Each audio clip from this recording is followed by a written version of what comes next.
আসসালামু আলাইকুম ভিউয়ার্স, আজকে আমি তৈরি করে দেখাবো রাজকীয় স্বাদের চিংড়ি মাছের মালাইকারি। আর এই চিংড়ি মাছের মালাইকারি দেখতে যেমন লোভনীয়, খেতেও ভীষণ টেস্টি হয়। আশা করি আপনাদের কাছে ভালো লাগবে।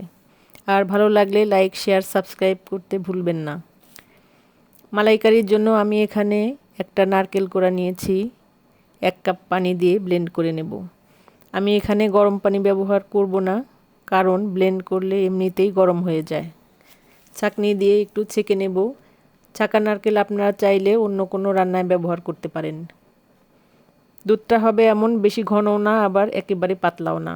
আমি 1 কাপ পেঁয়াজ ব্লেন্ড করে নেব মালাইকারির জন্য।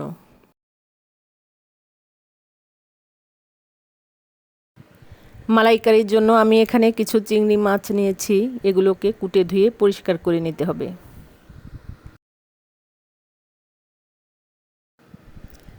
ধারালো এই সুরটা কেটে ফেলতে হবে, চোখগুলা কেটে ফেলতে হবে। আপনারা চাইলে চিংড়ি মাছের পোড়া খোসাটাও ফেলে দিতে পারেন। শক্ত আবরণগুলি কেটে ফেলতে হবে।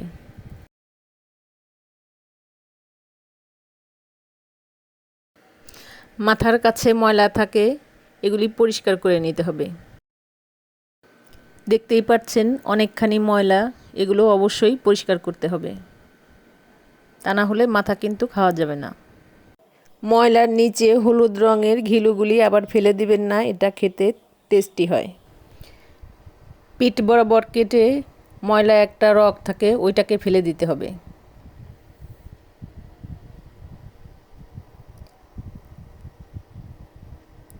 সুতার মতো কালো একটা ময়লা। আর একটা মাছের থেকে আমি দেখাচ্ছি, এটা ফেলে দিতে হবে।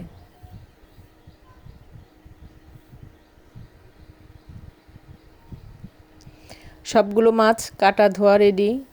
এবারে মশলা দিয়ে মেখে নেব। পরিমাণ মতো লবণ দিয়ে দিচ্ছি হলুদের গুঁড়া 1/2 চা চামচ, মরিচের গুঁড়া 1/2 চা চামচ। এবারে মশলাগুলি মিশিয়ে ভালোভাবে মাছে মেখে নেব এবং 10 মিনিট ম্যারিনেট করে রেখে দেব।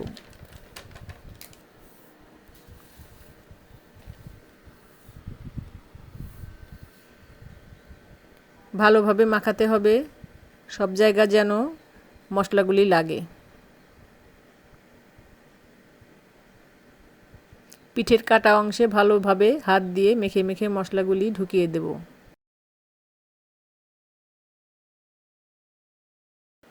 একটা প্যানে তেল দিয়ে দিচ্ছি, গরম হলে মাছগুলি দিয়ে দেব। জানালা দিয়ে রৌদ্র লুকোচুরি করছে। মিডিয়াম হাই হিটে মাছগুলি ভাজতে হবে, বেশি অল্প আঁচে ভাজলে মাছ শক্ত হয়ে যাবে। 30 সেকেন্ড পর মাছগুলি উল্টে দেব। 1 মিনিটের মতো মাছগুলি আমি ভেজে নেব। বেশি ভাজলে মাছ শক্ত হয়ে যায়, খেতে ভালো লাগে না। মাছ ভাজা হয়ে গেছে, একটা একটা করে তুলে ফেলব। ভাজা তেলের মধ্যে আমি আরও একটু তেল দিয়ে দেব। তেল গরম হলে 1 কাপের মতো পেঁয়াজ কুচি দিয়ে দিলাম। তেজপাতা দিয়ে দিলাম 2-3টা, 3টা এলাচ আর 2 টুকরা দারুচিনি দিয়ে দেব। খুব বেশি এলাচ দিলে চিংড়ি মাছের ফ্লেভারটা নষ্ট হয়ে যায়। পেঁয়াজটা হালকা বাদামি কালার হলে ব্লেন্ড করা পেঁয়াজটুকু দিয়ে দেব। পেঁয়াজগুলো একটু ভাজা ভাজা হলে পেঁয়াজের কাঁচা গন্ধটা চলে যায়। দিয়ে দেবো 1 টেবিল চামচ আদা রসুন বাটা। একটু নেড়ে চেড়ে সামান্য একটু পানি দিয়ে দেব।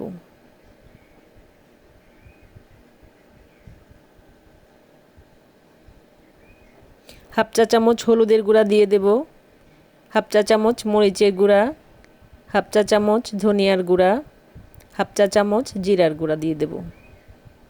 পরিমাণ মতো লবণ দিয়ে দেব। লবণ একটু কমিয়ে দিতে হবে, যেহেতু মাছটা আমি প্রথমেই লবণ দিয়ে মাখিয়ে রেখেছিলাম। মশলা ভালোভাবে কষানো হয়ে গেলে 1 কাপ গরুর দুধ দিয়ে দেব। আপনারা চাইলে টক দই অথবা গুঁড়া দুধ দিতে পারেন। একটু জাল করে ভাজা চিংড়ি মাছগুলি দিয়ে দেব।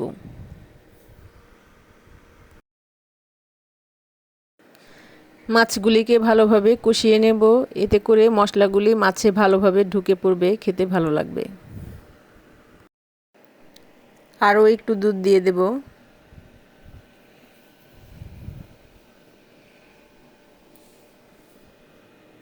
একটু জাল করে নারকেলের দুধটুকু দিয়ে দেব।